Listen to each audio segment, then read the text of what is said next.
बच्चों, welcome to Disha classes. Disha classes में आपका स्वागत है। हम हरियाणा पब्लिक सर्विस कमीशन में जो HCS प्री 2000 हुई उसको लेके यहाँ डिस्कशन करते हैं। यहाँ एक हेल्दी डिस्कशन होता है। कोचिंग की फैकल्टी, टीचर के जो ओपिनियंस होते हैं, जो हमारे जानकार हैं, दोस्त हैं, मित्र हैं, उनके ओपिनियन हम आपके साथ शेयर करते हैं। ये कोई बाउंडेशन वाली बात नहीं है कि आप उन्हें मानने या उनमें शामिल हो।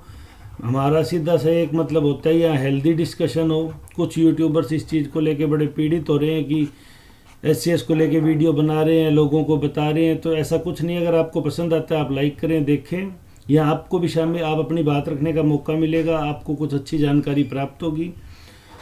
इस वीडियो का हमारा शीर्षक है परीक्षा को रद्द करना ही सर्वोत्तम विकल्प। कुछ लोगों से जो ऑलरेडी सिलेक्ट हैं या ऑलरेडी सिलेक्शन के काफ़ी नज़दीक तक है, जिनकी तैयारी बहुत अच्छी है, उनसे जब बात करते हैं तो उस बात का जो एनालिसिस निकलता है वो हम आपके साथ शेयर करते हैं। कुछ जानकारियां प्राप्त होती है वो बता देते हैं। सर्वोत्तम विकल्प क्यों है, इसको मैं एकमात्र विकल्प नहीं कह रहा। एकमात्र तो देखो, वो तो विजिलेंस रिपोर्ट जांच से HPSC चेयरमैन साहब डिसीजन लेंगे क्या होगा, लेकिन सर्वोत्तम कह रहा हूँ मैं। क्यों? क्योंकि HCS 2004 और HCS 2013 में हमने देख लिया कि विवाद का जो भूत है, विवाद का जो प्रेत है, वो कभी भी उठ खड़ा होगा। एक स्टूडेंट ने माननीय मुख्यमंत्री जी को कंप्लेन की कि भी मेरे मार्क्स है वो मुख्य परीक्षा में ज़्यादा थे, मुझे इंटरव्यू के लिए कॉल नहीं किया। इस ग्राउंड के ऊपर 2021 में 2011 की भर्ती जो 13 में कंप्लीट हुई, 9 साल बाद ओपन हो जाती है। और अगर इस भर्ती पे कोई संकट आता है तो सोचने की बात है वो अफसर जो सेवाएं दे रहे हैं वो कितना ज़्यादा डिस्टर्ब हो जाएंगे इस चीज़ से। तो ये विवाद है। अब कल को इस भर्ती के बाद में विजिलेंस ने बहुत बेहतरीन काम किया, सरकार को भरोसा कायम रखा, सरकार ने भी भरोसा दिखाया। कल को आगामी सरकारों में या इसी सरकारों के अगले कार्यकालों में कोई ये बात कह देता है भी विजिलेंस ने मुझे जांच में शामिल नहीं किया, मेरे पास प्रूफ थे, तो फिर वो हमेशा मतलब एक तरह से दो धारी तलवार पे रहेंगे। जो उम्मीदवार सेलेक्ट हो जाएंगे उनके लिए भी बड़ी दिक्कत की बात है, और जो प्री के डिस्क्वालीफाई होने की या प्री डिस्क्वालीफाई होने के बाद में दोबारा होने का इंतजार कर रहे हैं उनके लिए तो दिक्कत वाली बात रहेगी। तो ये विवाद है, ये कभी भी ख़त्म नहीं होगा। हाँ, अगर इस परीक्षा को रद्द करके नए सिरे से करा दें तो अब हरियाणा पब्लिक सर्विस कमीशन ने पिछली गलतियों से सबक लेते हुए और इसमें पारदर्शिता लाएगी ताकि सबको अच्छे से पता चल जाए। माननीय मुख्यमंत्री जी ने भी जो विधानसभा का स्थगन प्रस्ताव था जो किरण चौधरी जी लाए थे, उसमें ये बात अच्छी तरह मानी कि HCS प्री और डेंटल सर्जन इन दो भर्तियों को प्रभावित करने में कामयाब रहे। मैं आपको उस बहस की कुछ बातों की तरफ ध्यान दिलाऊं। किरण चौधरी जी ने कहा इसके कार्यकाल की सारी भर्तियां रद्द करो। ये मार्च में आया था अनिल नागर, और उसके बाद ये जब तक रहा तो खट्टर साहब ने वहाँ कहा बाकियों में इसका कोई लेना देना नहीं है। सेक्रेटरी साहब के निजी पारिवारिक लोग शामिल हो रहे थे, इसलिए उन्होंने पारदर्शिता के नाते अपने आप को दूर कर लिया और डिप्टी सेक्रेटरी को मौका मिला। ये दो भर्तियां हैं जो इसके सुपरविजन में हुई है। ये दोनों भर्तियों में इसने हेरफेर करने की कोशिश की है।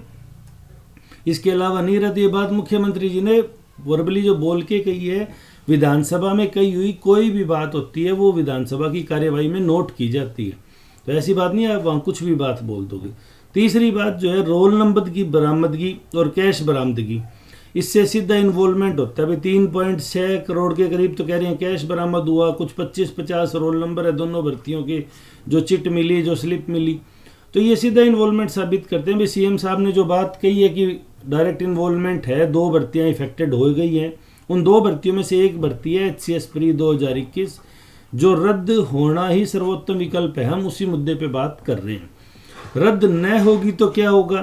विपक्ष का जबरदस्त विरोध होगा। कांग्रेस ऑलरेडी भी विरोध प्रदर्शन कर चुकी है, लेकिन स्थगन प्रस्ताव के बाद इस बात पे रुकी कि माननीय मुख्यमंत्री जी ने कहा मुझे मेरी एजेंसी पे पूरा भरोसा है, आप मेरी एजेंसी को जांच तो करने दो, मेरी ईमानदारी को तो मुझे भी पता है, मेरी ईमानदारी उस तलवार के ऊपर खड़ी है। यहाँ पे अगर नहीं हुआ कुछ विरोध, इस तरह की बात सामने आ गई जो मुख्यमंत्री जी को भी तो भ्रष्टाचारी घोषित कर सकते हैं।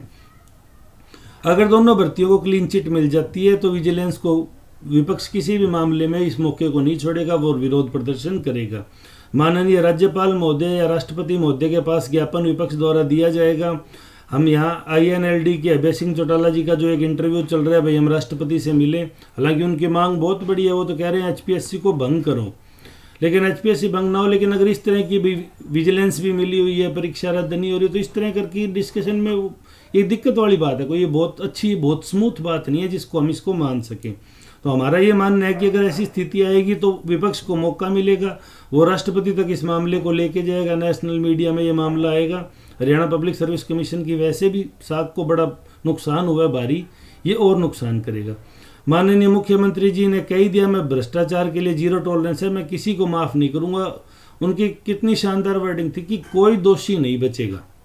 तो दोषी नहीं बचेगा तो यूँ नहीं कि दोषी तो पकड़े जाएंगे, जेल में जाएंगे, भर्तियाँ चलती रहेगी। उन्होंने जो भर्ती इफेक्ट किया, क्योंकि किसी भी रूप में सभी भर्ती के दोषियों को पकड़ना संभव नहीं है। कोई ना कोई चोरी छिपे किसी न किसी रूप में बचा होगा जो भविष्य के लिए इस भर्ती के लिए संकट करेगा। सबसे बड़ी बात जो मैं इसमें मानता हूँ वो HPSC की साख है। HPSC ने काफ़ी लंबे समय बाद इस साख को अर्जन किया है। पहले तो हरियाणा में रिक्रूटमेंट के नाम पे आप सभी को पता होगा क्या कहा जाता था, अभी नेताओं के साथ जानकारी आपको अफसर बनाएगी। लेकिन अब HPSC ने ये कह दिया भाई अगर आप फेयर हैं, काबिल, पिछले रिक्रूटमेंट में देखो IITN टैक्स इंस्पेक्टर कितने शानदार पोस्ट पे काम करते हुए लोग सेलेक्ट हुए, मतलब फेयर सिलेक्शन कर रही है HPSC। उसकी साख दाव पे आ गई है, वो भी अपनी साख को बचाने की कोशिश करेगी किसी भी रूप में। आप एक HCS ऑफिसर बनने जा रहे हो तो हमेशा डिबेट में गर्म होना या नाराज़ होना या किसी दूसरे को कोसना ये कोई एक अच्छी चीज़ नहीं है। आप अपनी बात रखो, आपको लगता है किस वजह से ये नहीं होगी।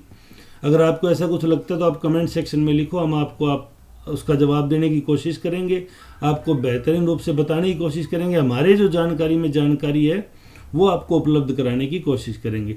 आप किसी यूट्यूबर या किसी अन्य के साथ इस चीज़ में बहस, गर्मा गर्म बहस या किसी को बुरा कहना ये कोई समस्या काल नहीं है।